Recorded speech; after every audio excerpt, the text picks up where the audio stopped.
Muchas gracias.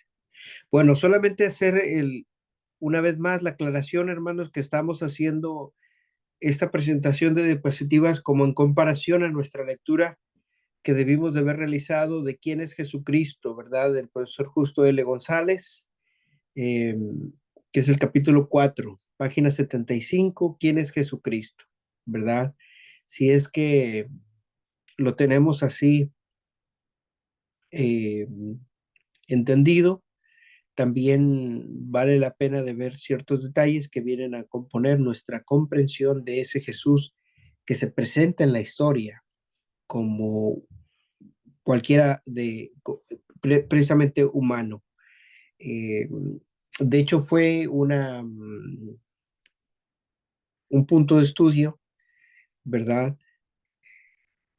De qué manera nosotros comprendemos que Jesús es 100% humano cuando estuvo revelándose en la tierra y por qué también entendemos que fue 100% divino, ¿verdad? Entonces, esa aclaración viene a partir de cómo entendemos a Jesús también desde a ese Jesús histórico que vivió en la historia, ¿verdad? Como otro ser humano. Muy bien. Entonces, complementando esta lectura, voy a seguir dando pie a nuestra presentación. Primero la tengo que compartir.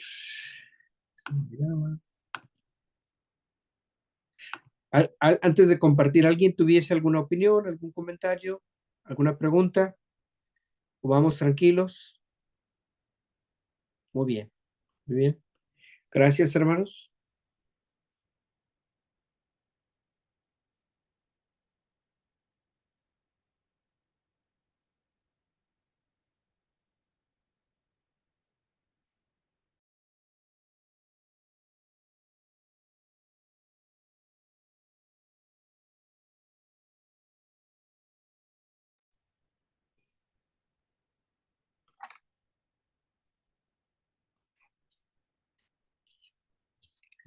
Muy bien. Entonces, el reino de Dios, ¿verdad? Que viene a hablar Jesucristo, Jesús, en su momento, en su historia, ¿verdad? Ese símbolo de resumir la buena noticia. No es un lugar, sino una actuación. No es exclusivamente presente o futuro, es un símbolo dinámico, ¿verdad? No es algo puramente espiritual en una dimensión política y social. Es decir, eh, hace acto de presencia en todo lo que com compone la cultura de Jesús. Todo lo que está presente, toda la cultura, toda la dimensión social, toda la política que existe, a todo ello ha de impactar el, el reino de Dios. Perdón, hermanos. Muy bien. Entonces, de ahí nuestra declaración de fe, ¿verdad? Que nosotros tenemos del reino de Dios, que se entiende como es ya, ya, ya, pero todavía no. ¿Verdad? Ese es el reino de Dios. Ya está entre nosotros, ya está activo entre nosotros, ya está presente, ya se instituyó, pero aún está por concretarse, ¿verdad? Entonces es el ya, ya, ya, pero todavía no, ¿verdad? Que ese es uno de los temas de la teología interesantes. Bueno, ¿cómo habla Jesús del reino de Dios? Bueno, lo hace a través de comidas, lo hace a través de parábolas y lo hace a través de milagros, ¿verdad? Las comidas de Jesús han de entenderse en un valor simbólico. ¿Qué quiere decir esto? Casi la expresión, dime cómo comes y te diré quién eres. Reflejo de la estructura social, el criterio de determinación social y sus líneas de separación entre ellas. Bueno, la importancia de las comidas de Jesús también se da en el judaísmo y también la diferencia entre el paganismo y cómo entre ellas han de funcionarse también más adelante. Muy interesante lo que hace Jesús. Eh, entre ellas, ¿verdad? Jesús, podemos decirlo así, desde un ente visual que transgredió normas sociales y religiosas relativas a la comida, ¿verdad? La institución del ayuno o el criterio de continuidad, comida con pecadores, alimentos puros e impuros, este, la estrategia de reintegración social y convencionalidad abierta, es decir, todos los signos que van a ser expresados dentro del reino de Dios y que Jesús toma uso de para, para, para llevar a cabo, ¿verdad? Su mensaje.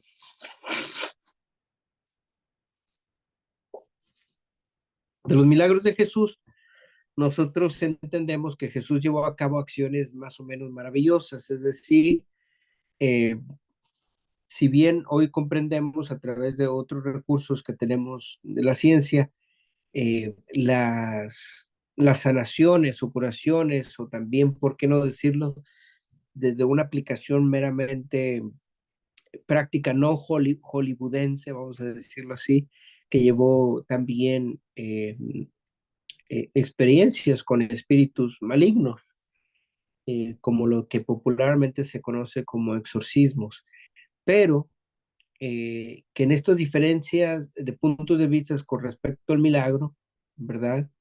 Eh, Hay la excepción concreta, leyes fijas e inmutables que gobiernan el universo y el dominio de un mundo poblado por espíritus y demonios constantes de los males. Es decir, lo que Jesús entendió en su tiempo, ¿verdad? Eh, lo hizo también con los recursos disponibles eh, de la cultura en ese momento, en ese entonces. Aún mismo una enfermedad pudo haber sido considerada también como una participación demoníaca, y etcétera. Muy bien. De los milagros de Jesús tenemos que también entender trastornos psíquicos y sociales debido a presiones sociales, lo que se entendía como posesiones. A Jesús le discuten el poder porque él realiza milagros, no el hecho de hacerlos. ¿Ok? Y también es otro de los signos del reino de Dios que Dios da vida y felicidad, ¿verdad? Así se presenta también Dios interesado en la participación de la vida del ser humano. Bueno, de las parábolas de Jesús, nosotros tenemos método característico de la predicación de Jesús, lo usó constantemente para referir a mensajes más apropiados de su tiempo, imágenes tomadas del mundo corriente galileo, como el campo, casa, lago, etcétera. Historias con un punto de excentricidad, como los talentos, la mostaza, vírgenes, que sin lugar a dudas dan de qué pensar, qué es lo que estaba viendo Jesús y por qué toma uso y recurso de ello para dar un mensaje. Y diferencia entre parábola y una alegoría, ¿verdad? Es importante nosotros hacer esta distinción para ver ese método que también Jesús utilizó para comunicarse. Bueno, y después tenemos un punto muy interesante que es Jesús y la ley, cómo ha de entenderse. Jesús fue un judío respetuoso de la ley, ¿verdad? Radicalizada, al,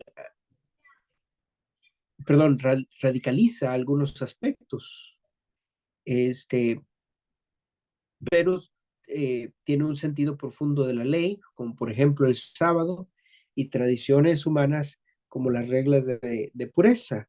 Eh, el amor es sin lugar a dudas la clave de la hermenéutica de la ley, en su perspectiva, y diversas consideraciones de la ley en el cristianismo primitivo, como lo hace Pablo, Santiago y también la aplicación del Evangelio de Mateo. ¿Verdad? Que hemos comentado ya eh, algo al respecto. Jesús y las mujeres, es importante considerar de ello porque hay una sociedad patriarcal, ¿verdad? Las mujeres carentes de muchos derechos, a veces hasta de repudio y sin obligación de rezar, porque se consideraba que era un trabajo del hombre. Jesús deja, sin embargo, que le sigan las mujeres, y está la clara referencia de Lucas capítulo 8, verso 1 al 3. Ellas mismas se convierten en las primeras testigos de la resurrección, que esto trae, es un criterio de dificultad, ¿verdad? Porque vemos una participación muy activa de las mujeres en todo ello. Tenemos entonces a el Dios de Jesús. Es decir, en cuanto hombre, Jesús se relacionó con un Dios a través de la oración. Dios como Padre, cercanía, Abba, ¿verdad? Como algunos escritores han de decir, como un niño hablando a su papá, papito, ¿verdad? Alguien que todo su mundo es Dios, ese Abba. Jesús hace referencia a Dios como Padre y el reino de Dios, los valores trastocados como, como lo que se expresaba, la vergüenza y el honor, ¿verdad? Que era también impartida por una sociedad, pero donde Jesús muestra que la imitación del Padre es, es importante, ¿verdad? Que también ha de ser tomada de una cultura mediterránea y, y enriquecida desde la perspectiva bíblica. El Dios de Jesús, el Padre en la sociedad mediterránea, es decir, hay una autoridad casi ilimitada, representante de la familia, hay una obligación de sustentar y cobijar a los suyos, hay una obligación de instruir a los hijos y una obligación de educarlos con severidad. En Jesús hay un cumplimiento paradójico y contracultural presente en su tiempo. Y es importante que nosotros lo podamos ver.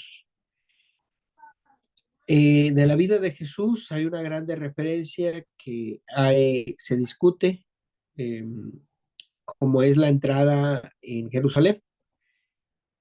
Podemos preguntarnos como un acontecimiento histórico o meramente teológico, como la mayoría de los eventos han de ser también así interrogados. La pregunta es que si lo habrían permitido los romanos abiertamente, esta entrada en Jerusalén. Bueno, hay un gesto profético que es sobre todo contracultural, una entrada simbólica, una entrada triunfante, y donde también sus dimensiones son reducidas a un mensaje en específico. Jesús hace posible esto. De la persona de ese Jesús histórico hemos de tener también un incidente en el templo, donde Jesús está distante del sistema de pureza. Nunca se le ve ofreciendo sacrificios, y bueno, nos hace preguntarnos qué pasó o qué realmente ocurrió en la expulsión de los vendedores, derribando la mesa de los cambistas, cuándo ocurrió, ¿verdad? Son preguntas interesantes. Juan plantea que fue al comienzo de su vida pública, y por otro lado, en los trabajos sinópticos lo vemos como al final de la vida pública. Perdón, permítame un segundo.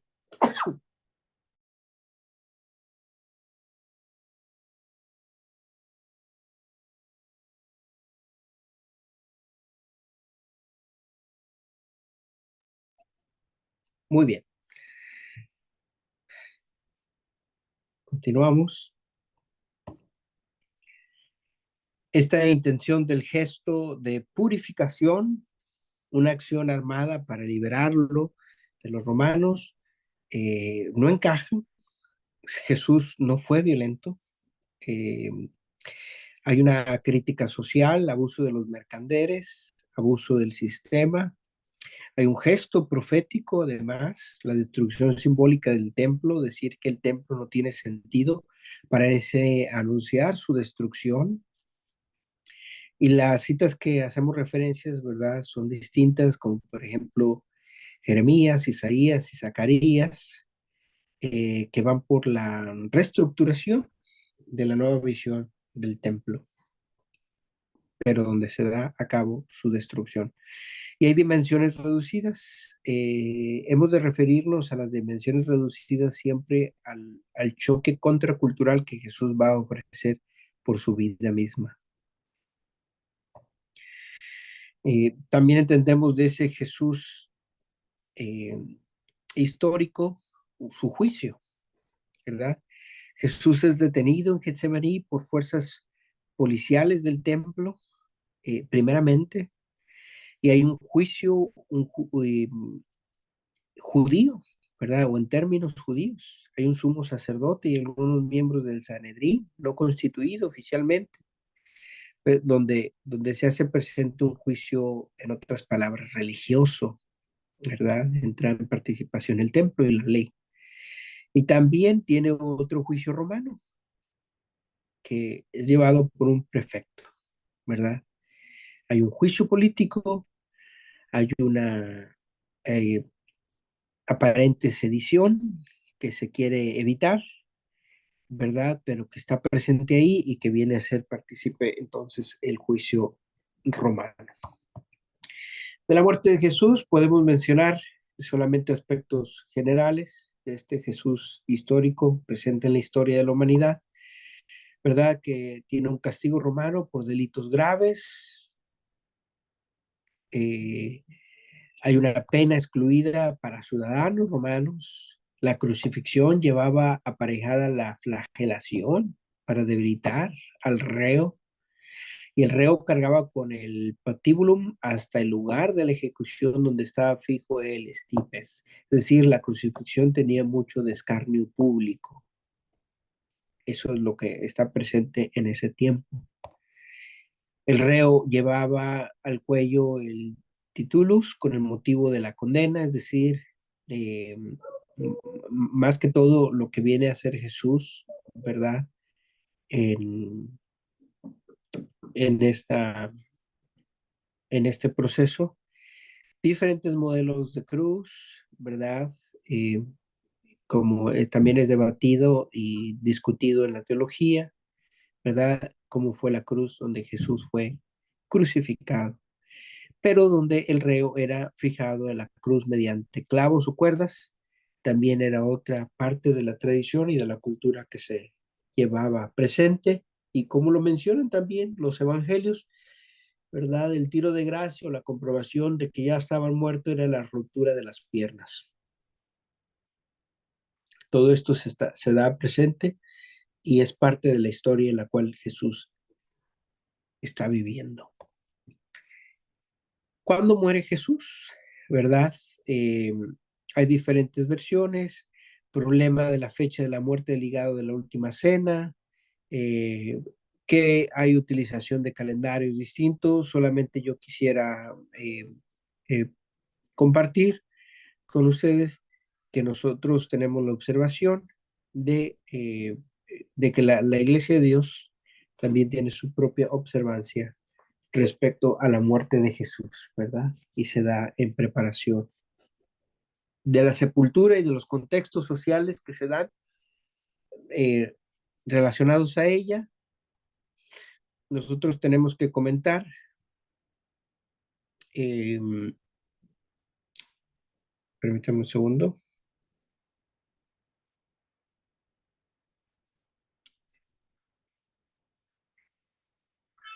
un segundo.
Ya estoy aquí, hermanos. Disculpen que yo me confundí y después también me tuve que limpiar mi rostro un poco.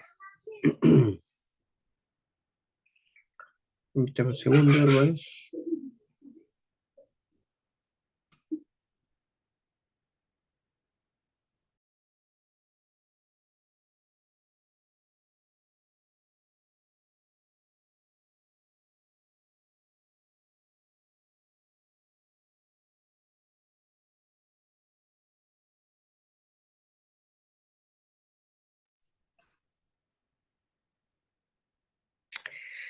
Bien.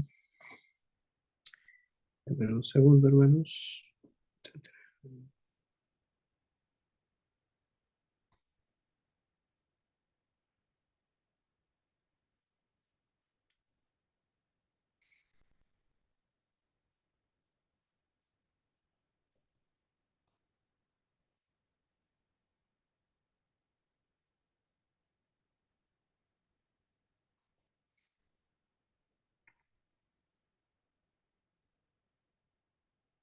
No se me duerman, no se me duerman. Ahí están, ahí sigue. ¿Quién sigue? Mi hermana Elcira. Muy bien, hermana Elcira.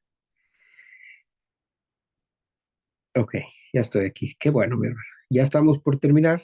Solamente quiero resumir los últimos aspectos. Disculpen que perdí mi pantalla. Ya estoy aquí. Y ya quiero comentar unas cosas con ustedes.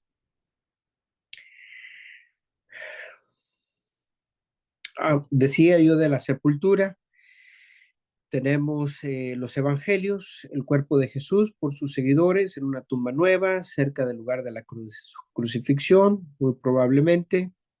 Tenemos una referencia de Hechos, capítulo 13, verso 28-29, y la costumbre romana, dejar expuestos los cuerpos o enterrarlos en una fosa común, pero descubierto de los restos del crucificado.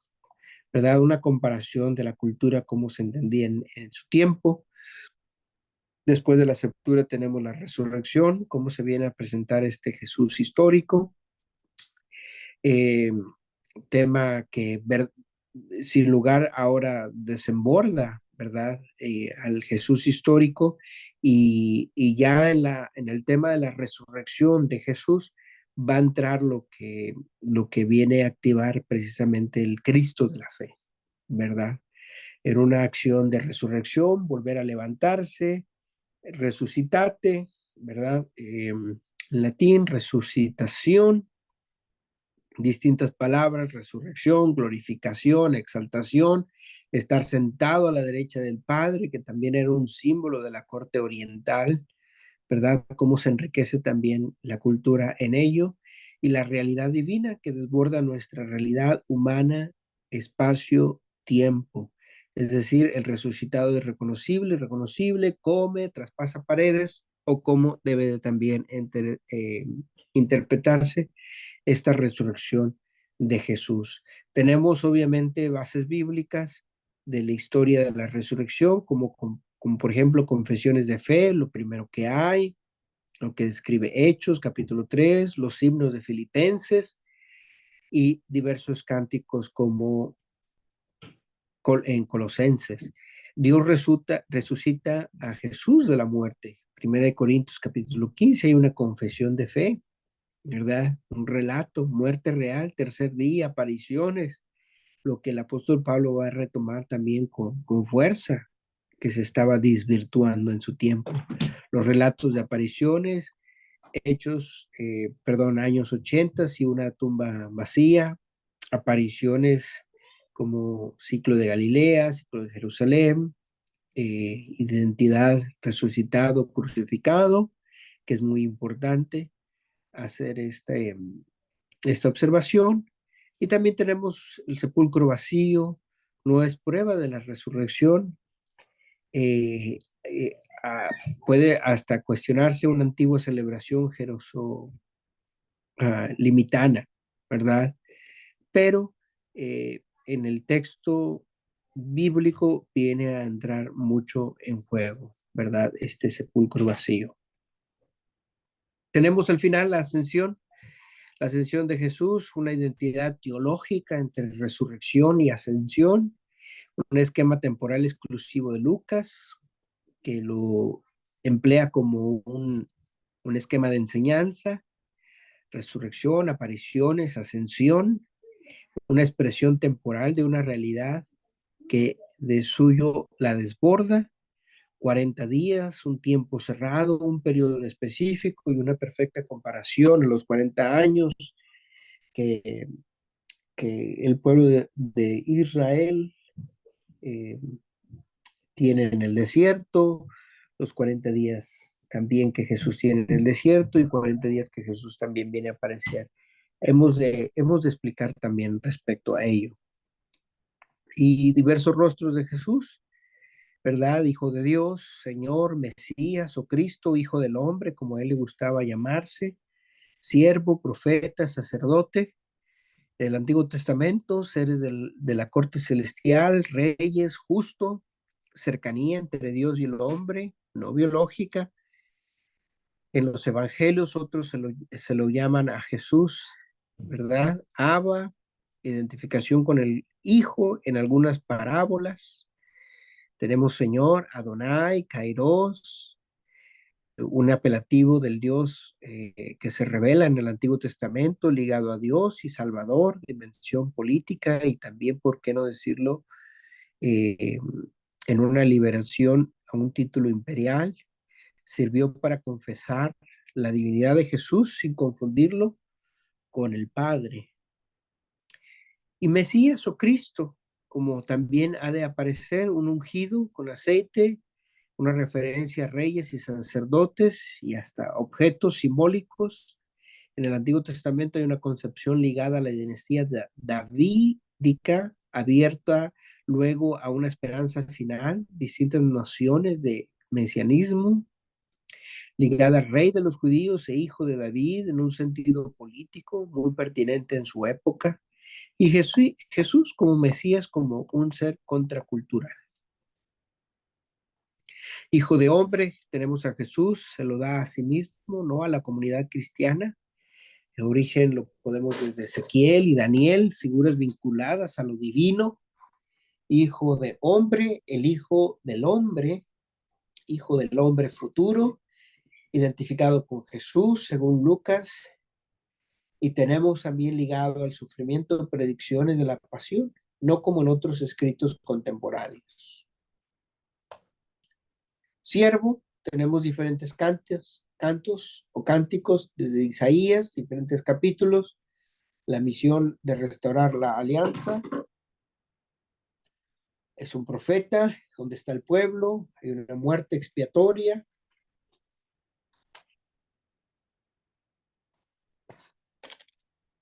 Perdón, un segundo.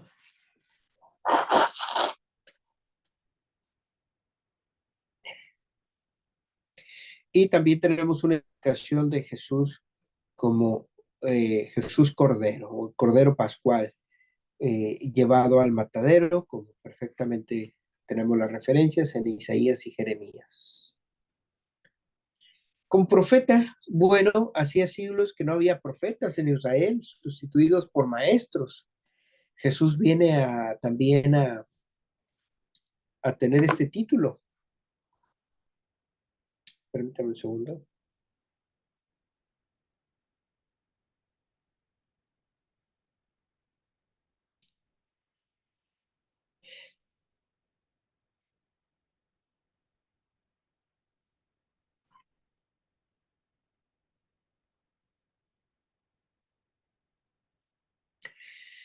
Y donde hay una expectativa del profeta final, como por ejemplo, siempre los personajes pendientes como Moisés y Elías. Moisés y Elías.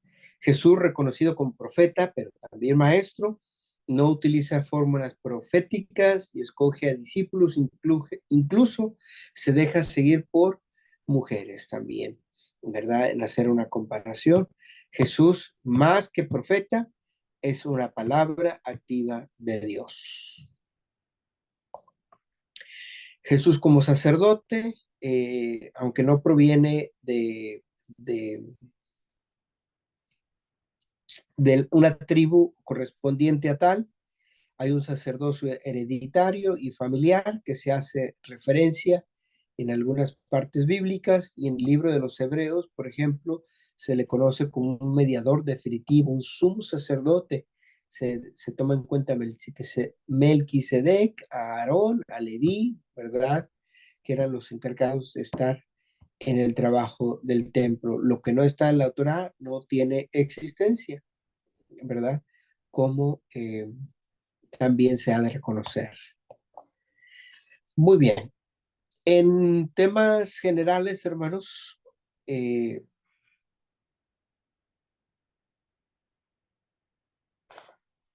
así hemos de ver a Jesús.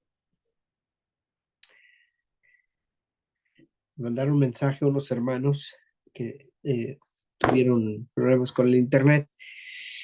Este, pero donde quería que yo comentar con todos ustedes, hermanos, a grandes rasgos, cómo se ve o se estudia la persona de Jesucristo como, como un ser humano, ¿verdad? Eso algo que se va a ocupar también la teología, de estudiar a ese Jesús histórico y después a entender al Cristo de la fe. En nuestro lenguaje, hermanos, nosotros hacemos más práctico el Cristo de la fe, lo entendemos más eh, eh, relacionado como un hijo de Dios en plenitud, pero donde también tenemos que conocer que su participación en este mundo como ser humano se lleva a cabo a través de ciertos acontecimientos que es importante echar uso de. Permítame un segundo.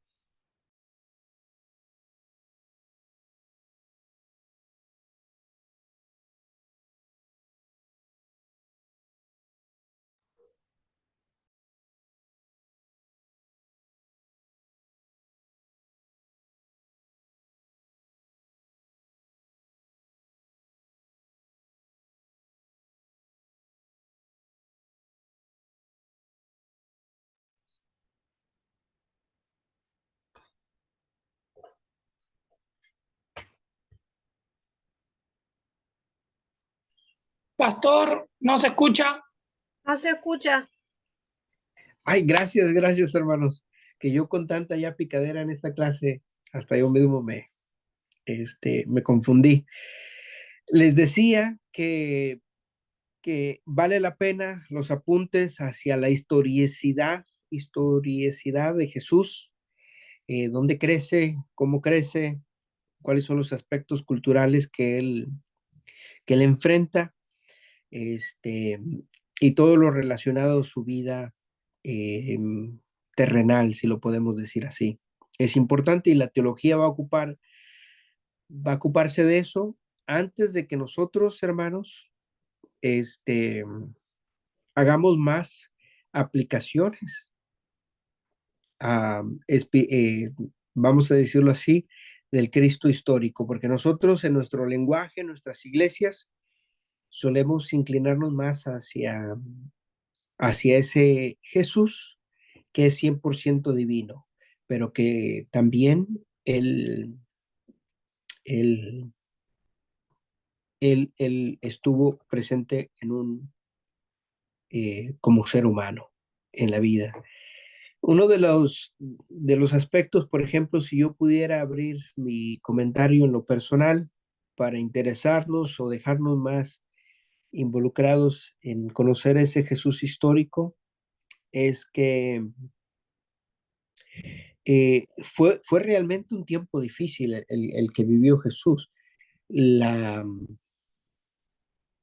la, la, la mortandad, el índice de mortandad en el tiempo de Jesús eran 30 años. Lo que hoy conocemos, por ejemplo, que el índice de mortandad es por ahí entre los 70 años, pudiésemos decir, hoy en día, 70, 80 años. En el tiempo de Jesús era diferente. Hay historiadores que hacen un trabajo donde encuentran diferentes um,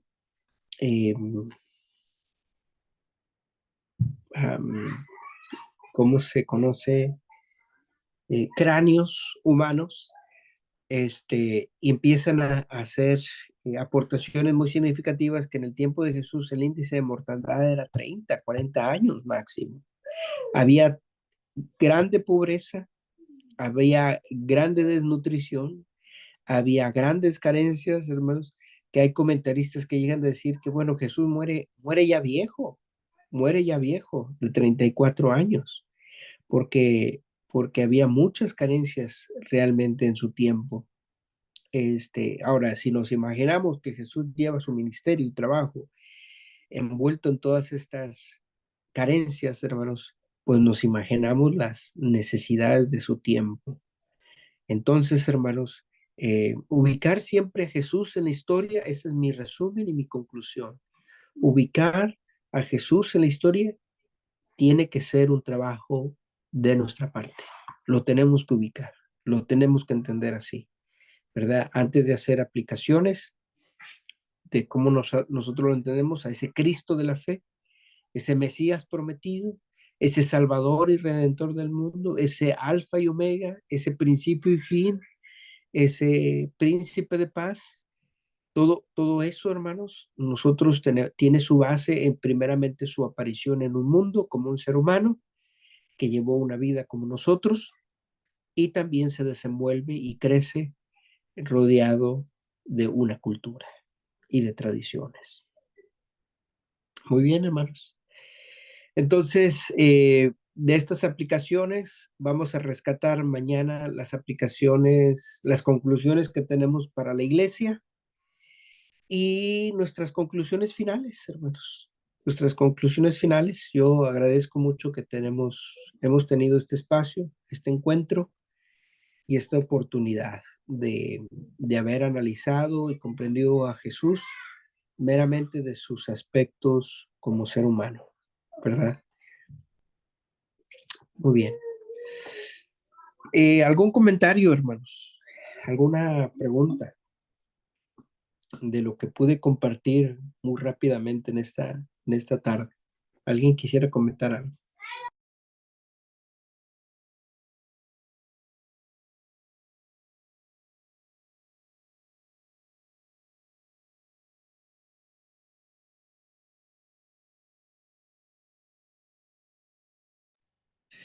No muchos, algo que les haya llamado la atención, algo que, este, eh,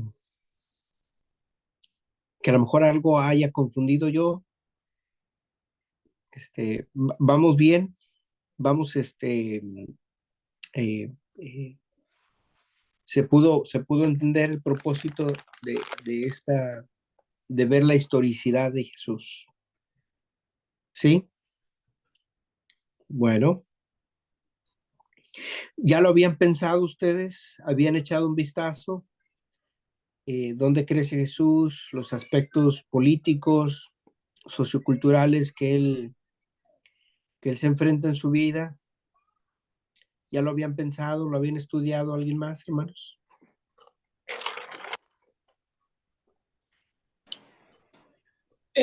Pastor,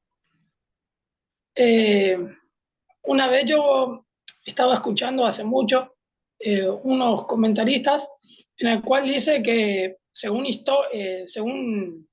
datos históricos, eh, cuando Pedro y Juan se presentan ante los sacerdotes y Gamaliel se levanta y da un nombre, cierto número de personas que se habían levantado que supuestamente eran quienes y terminaron siendo ejecutados y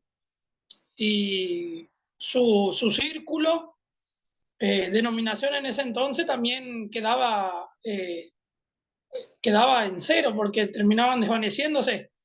Y según datos históricos, una vez estaba escuchando a una persona que no sé si es en sí judía, creo que no es judía, pero sé que reside en España, y decía esta persona que en la época de Jesús, históricamente se habían mencionado que había venido 24 personas en el tiempo de Jesús, antes y después, que habían dicho que eran quién, y y dentro de esos 24 estaba también Jesús, como lo conocemos. Entonces dice que era una población que diariamente estaba, no sé si acostumbrada, pero ya estaba con ese tema, ya estaban empapados con el tema de decir quién se levante como el Mesías y demás. Y creo que también una de esas son una de las trabas sociales, capaz que podemos ver que tuvo Jesús, ¿no? En su causa, y también los diferentes tipos de grupos judaizantes, si se puede caracterizar así, que eran los heleños, los esenios, eh, parte de los, bueno, sabemos de los saduceos cómo eran, los fariseos, ya que los saduceos también tenían otro nombre anteriormente, luego se hicieron, eh, la lucha política y social que tenían cuando fue, luego que se hace la celebración del Hanukkah, también se podría decir, era más que nada un problema muy político y social. Y todo eso fue afectando, creo, a lo que sería el credo de la fe. Creo que eso fue una de las cosas con las cuales Jesús tuvo que lidiar, ser auténtico, y creo que ya él iba enfocado, él ya sabía cómo era la sociedad. Es como un espejo de lo que es ahora, con la cantidad de diferencias que hay, creo yo. Mm, excelente, excelente aportación, mi hermano Juan. Fíjate que me despertaste a hacer el comentario que yo soy de los que creo que Jesús al juntar a los 12 discípulos, esos 12 discípulos formaban partes de grupos también ellos. Y Jesús tuvo que hacer, vamos a decirlo así, uso de conocimiento para poder juntarlos, porque imagínate ahí hablando, tenemos la referencia de Judas el Iscariote como celote, este, tenemos la referencia de Pedro, este, que también pertenecía y entendía que usar la espada y tenerla lista, ¿verdad? Para contra eh, para levantar un levantamiento contra los romanos. Había muchas cosas en juego que estaban ahí presentes, más Jesús tiene que trabajar con todas ellas y los acepta, sin importar de dónde sus contextos, pero con el enfoque, ¿verdad?, hacia lo que él quiere instituir, que es el reino de Dios. Uh-huh. Gracias, hermano Juan. Uh-huh. ¿Alguien más, hermanos?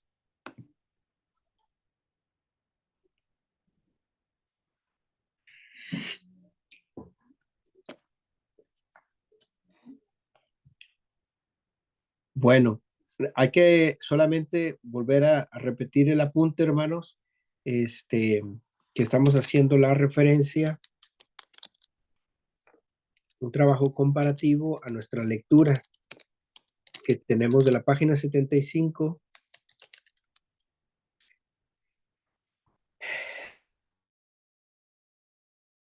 Jesucristo. ¿Sí tuvieron la oportunidad de leerlo, hermanos?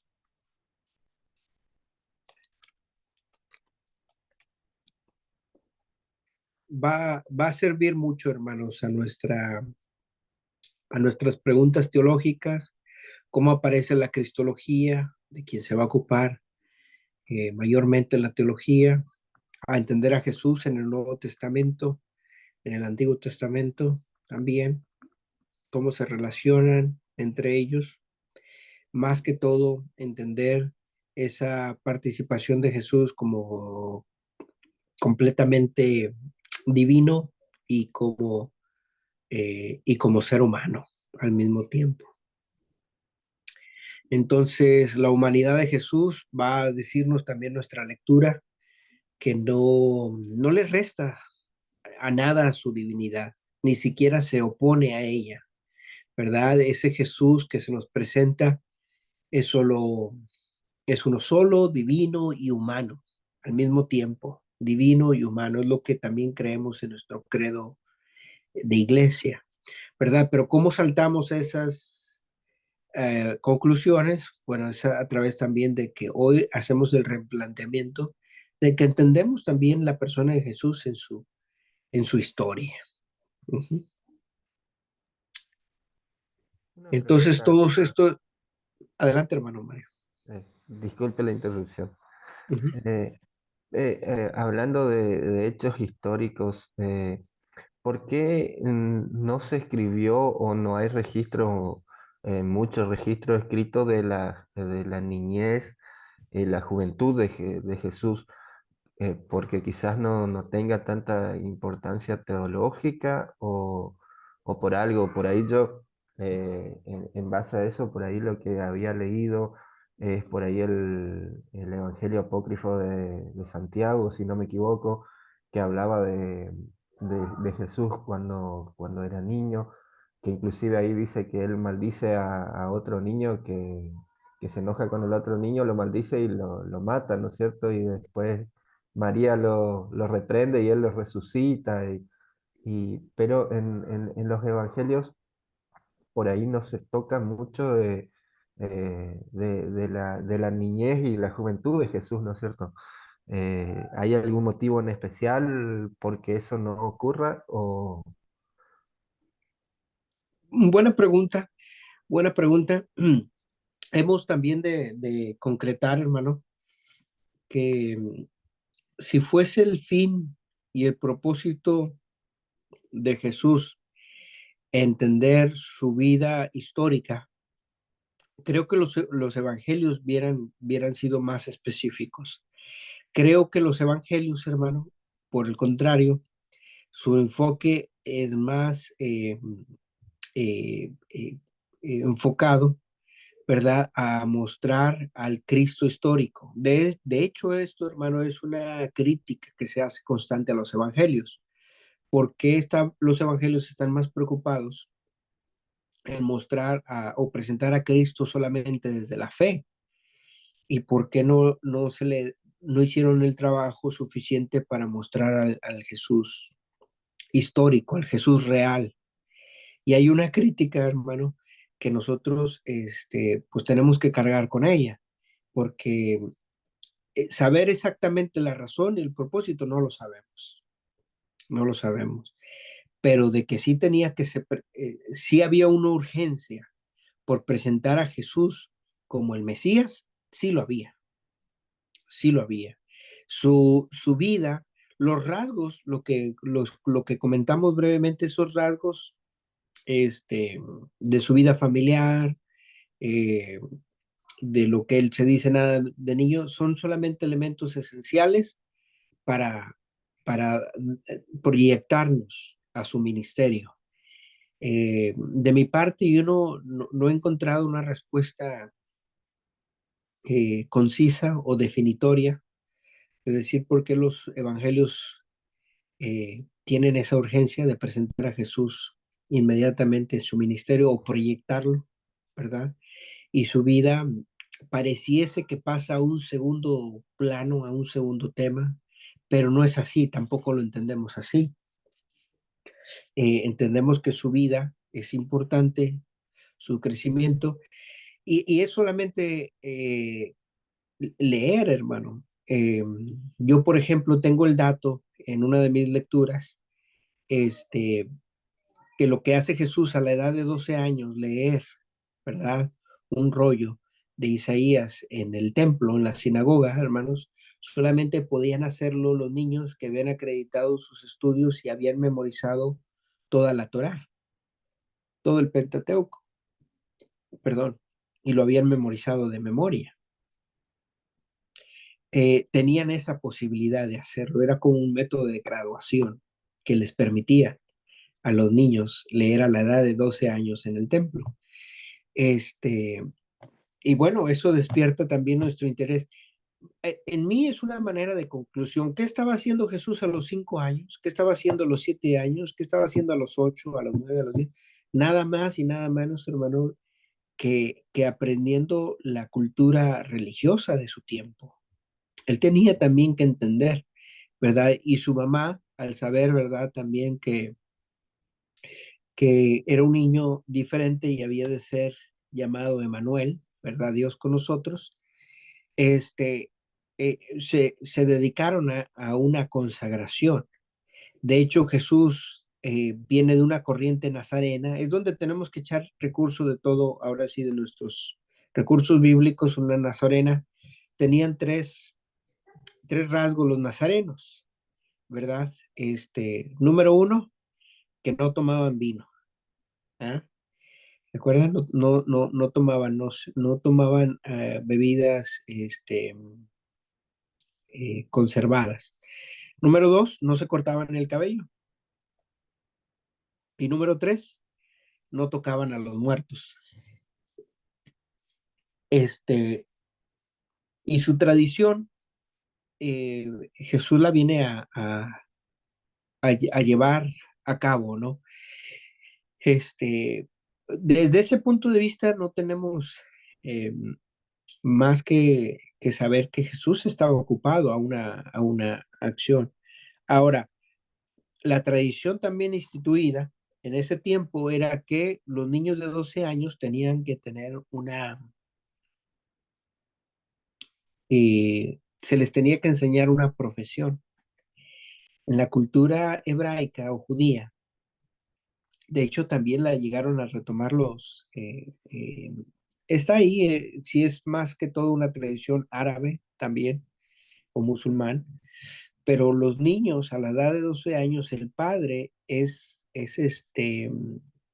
responsable de enseñar una profesión a un niño de 12 años. Entonces, también había un trabajo. Cuando se le dice a Jesús que es el hijo del artesano, que es el hijo del carpintero, como también popularmente se dice, se le menciona, él era identificado también con un rango que era un trabajador eh, de eso. Entonces, hacemos nuestras meras eh, conclusiones al respecto, hermano. Espero haya podido responder un poco, pero de que sí hay una urgencia de presentar a Jesús como Mesías o presentarlo en su ministerio, sí, sí, sí lo hay. Y por eso es el trabajo de los evangelios.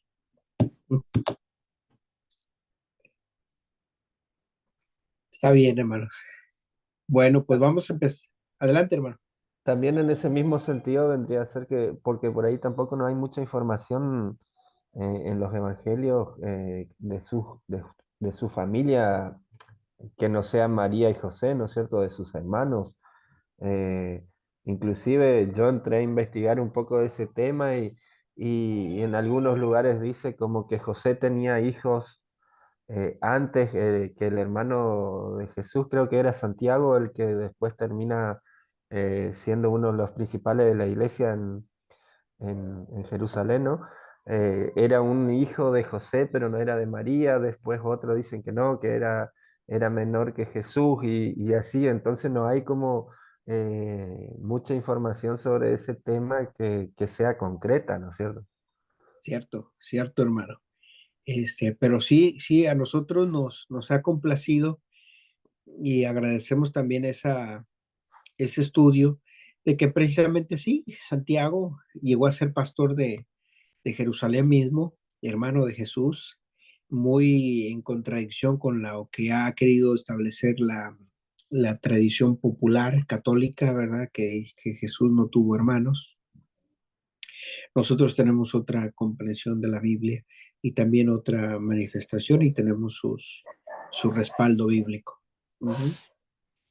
¿Sí? Ahora, sí, es otro también conflicto. eh, lo manejé en otros términos en la presentación, pero viene siendo lo mismo. Popularmente le decimos, bueno, ¿y son hermanos de Jesús o son medios hermanos de Jesús? Entonces, eh, eh, nosotros recaemos simplemente que es familia de Jesús, ¿verdad? Era un hermano de Jesús. Ujú. Pastor, Porque porque si Jesús es engendrado, ¿verdad? Mejor dicho, sí, eh, eh, eh, por revelación del Espíritu Santo, el Espíritu Santo hace ese proceso en el vientre de María. Bueno, ese es otro tema interesante. Sí, hermano Juan. Yo tenía, antes que termine la clase, Sí, eh, en el ámbito teológico, se podría decir, y también un poco de simbolismo. Teológicamente, como también muchas veces también uno, lo hablo en mi persona, capaz pierde la perspectiva o se olvida, o capaz muchas veces no tenemos en cuenta también lo que es el sacerdocio, ¿no? Que también termina asumiendo Jesús. Eh, y me resonaban un par de dudas. Melquisedec, que era sacerdote de Dios, y supuestamente no hay genealogía de él, ni tampoco dice por quién fue, dice que fue por Dios, pero no dice exactamente cómo, no tiene una historia, es como algo que está acá y bueno, está. Y en el ámbito de Cristo, cuando Cristo es sepultado y él sería, en simple lo que vemos, él fallece el 14 de Nisan, y cuando vemos la resurrección de él, y luego que era el gran día y demás, y según la ley que él tenía que resucitar, bueno, él resucitaba y luego, según la ley, el sacerdote, luego del día de reposo, tenían que traer un pedazo, algo de racimo o era una gavilla, y él tenía que mecer la gavilla y tenía que ofrecerla para que el pueblo sea acepto, tenía que presentarla para que el pueblo sea acepto delante de Jehová. Y cuando Jesús resucita, vemos cómo él no se deja tocar por la mujer. Eso me llama mucho la atención cuando él resucita y ella le quiere tocar y le dice, no, no me toques porque todavía no he, creo que dice, no me presento o no he sido glorificado. Y luego se deja tocar por las siguientes personas. Y yo digo, qué importante, lo relacioné con eso, ¿no? Como él como se pone en las sandalias, se podría decir, como sumo sacerdote, y él mismo ofreciéndose como esa primicia de las primicias, a lo que es el Padre, ¿no? No sé cómo usted lo ve, lo piensa de esa manera. bueno. Bueno, me voy a acercar contigo en lo privado, en lo personal, Juan. Hay algunas cosas que quiero comentar de eso que me dices. Ahorita ya vamos a terminar, se me fue a mí el tiempo, me disculpo, Juan, pero me acerco contigo, vamos a terminar nuestra clase, podemos detener nuestra grabación, y vamos a dejar a nuestro seminario que siga con la siguiente actividad. ¿De acuerdo? Sí, sí, sí, sí. Gracias, Juan. Gracias, mi hermano Juan, por tu paciencia y lo platicamos tú y yo. Saludos, hermanos. Bendiciones en Cristo y dejamos la paz de Dios para todos y el paso al seminario, a la siguiente actividad. Que Dios nos bendiga, hermanos. Pasa vos. Pasa. Bendiciones. Gracias, hermana. Gracias.